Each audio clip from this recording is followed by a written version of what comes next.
जय जगन्नाथ सांग मैंने आपने केमती अच्छे मु तो बहुत भल अच्छी। तो चलतु आज किसी नुआ रेसिपी बनवा।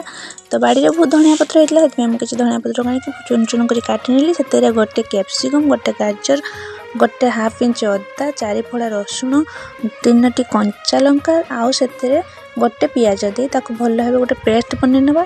से जीरा गुंड गोटे चामच लंका गुंड गोटे चामच लुण आप स्वाद अनुसार पकेबे। तापर से मुझे 2 गिना अटा देती भल भाव चगड़ी नवा हल्का हल्का कि पानी देवे आ फाड़े लेंबू रस को ता सहित मिसे चगड़ी ने पानी देवेनि। प्रथमे अटा चकटार जब माने टाण टाइट लगे ताहने टिके हल्का पानी देवे। तापर किछि तेल दी हाथ रे ताको गोला करनबा। तापर ताको बेली ताबारे आस्ते आस्ते 2 साइड सेकी नबा। सेत्रे किछि पराठा टाइप रो किछि घियो भी लगे परिबा। तेल मुडी तेल रे करछि आपन चाहे घियो लगे परिबे। आको आपन कोनोसी भी चटणी खट्टा मिठा चटणी बा तरकारी सहित लगे खाइ परिबे। तो मुठी मटर करी बनैछि एठी मु मटर करी सह लगे खाइली। आ जेहेतु पराठा मो ठंडा हेतले एते भी टेस्ट लागलेनी। जेहेतु गरम गरम खाइबे तो बहुत टेस्ट लागिवो। वीडियो भल लागिले लाइक शेयर सब्सक्राइब नियत करियो। रहिली जय जगन्नाथ।